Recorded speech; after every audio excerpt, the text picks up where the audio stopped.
እነዚህ ራሳቸው አገልጋዮች ናቸው። ለመቅደስ ለምን እንድትጠሩ አስቡ። ቅድም እንዳትዘረጉ ይዘ ጥሪያችንን ፈጽም የሚለውን ይዘ የተጠሩት በእግዚአብሔር ፊት እንዲቆሙ ኤፉድ እንዲለብሱ። ዋት ግሬት ኮንትራክሽን! ምን አይነት የሚጋጭ ነገር ነው ይሄ!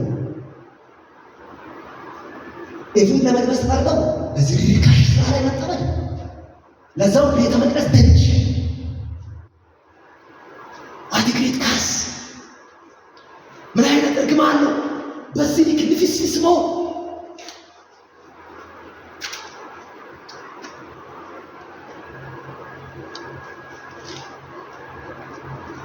እግዚአብሔርን ያለማወቅ ጥፋቱ ተመልከቱ።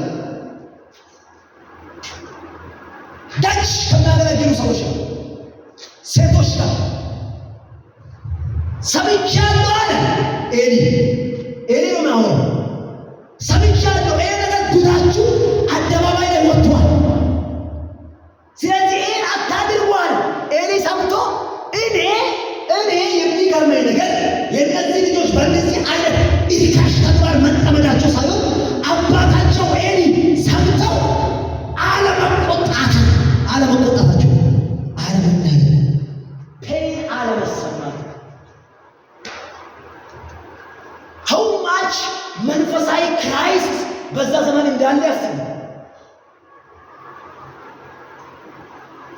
ቀውስ በዛን ጊዜ እንዳለ ያስቡ። ኤሊ ዝም አለ። ለምን ዝም አለ? የልጆቹን ስም ከሚያበላሽ ብሎ ሂፋ ከሚያወጣ ብሎ፣ አንድ ደግሞ እኔም ካይነኝና ስሜም ከሚበላሽ የአገልጋይ ልጆች እንዲህ አደረጉ፣ ልጆችን በስርዓቱ በአግባቡ አላሳደገም ተብዬ ከሚሰደብ ብሎ ደብቅ ነገር ተውት ልጆች ብሎ በአገልግሎታቸው ቀጠሉ፣ በስራቸው ቀጠሉ። ይሄ ተመሳሳይ ድርጊት በእግዚአብሔር ማይበር ፊት ላይ ዘኍልቍ 25 ቅዱሳኖች ተመሳሳይ ድርጊት ሲፈጸም ፊናስ የሚባል የኤሊ ልጅ ፊናስ ሳይሆን የአሮን ልጅ የአልዓዛር ልጅ ማለት ነው። የአሮን ልጅ ነው ፊናስ። ዘኍልቍ 25 ላይ ታገኛላችሁ። የአሮን ልጅ የአልዓዛር ልጅ ማለት ነው። ተመሳሳይ ድርጊት ቤተ መቅደስ ደጅ ላይ ሲፈጸም ከሞዓባውያን ሰዎች ጋር ማለት ነው። እስራኤላውያን ምድረ በዳ ላይ እየተጓዙ ያሉ ከሞዓባውያን ሴቶች ጋር በዝሙት ተሳሰሩ። በዚህ ጊዜ እግዚአብሔር በጣም ለሙሴ ነገረው፣ ለሕዝቡ ነገር ሕዝቡ አለቀሱ፣ ጮሁ። በእግዚአብሔር ፊት ላይ ጮሁ። እግዚአብሔር እንዲህ አለ፣ ሕዝቡን መቅጣት ጀመረ፣ መቀጣት ጀመረ። በዚህ ጊዜ እግዚአብሔር እንዲህ አለ፣ ቁጣዬ በዚህ አያበቃም፣ ቁጣዬ በዚህ አያበቃም። ስለዚህ ሙሴ ና አለውና አሁን አይኔ እያየ ከእያንዳንዱ እስራኤላዊ ቤት አለቆቻቸውን ግደልና በጠራራ ፀሐይ በእኔ ፊት ይቀጣቸዋል።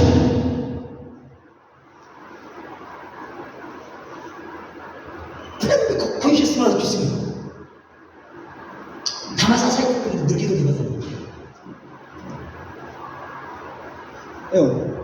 እግዚአብሔር በአዲስ ኪዳን ዘመን ላይ አቋሙን አልቀየረም። በዛን ዘመን የነበረውን አቋም አሁንም አልቀየረም። ሲሪየስ ነው። ኃጢአት በእግዚአብሔር ፊት ሲሪየስ ነው። ሲሪየስ ጉዳይ ነው። እግዚአብሔር በቸልተኝነት በዘለምተኝነት ቶሌሬት አደረገው። እግዚአብሔር ቶሌሬት አደረገው። በጸጋ ዘመን ምናምን ቢለ በጸጋ ሻችን የምናልፍ ነገር አይደለም። በእግዚአብሔር ፊት ድሮም ያስቆጣል፣ ዘንድሮም ያስቆጣል። እግዚአብሔር ኃጢአት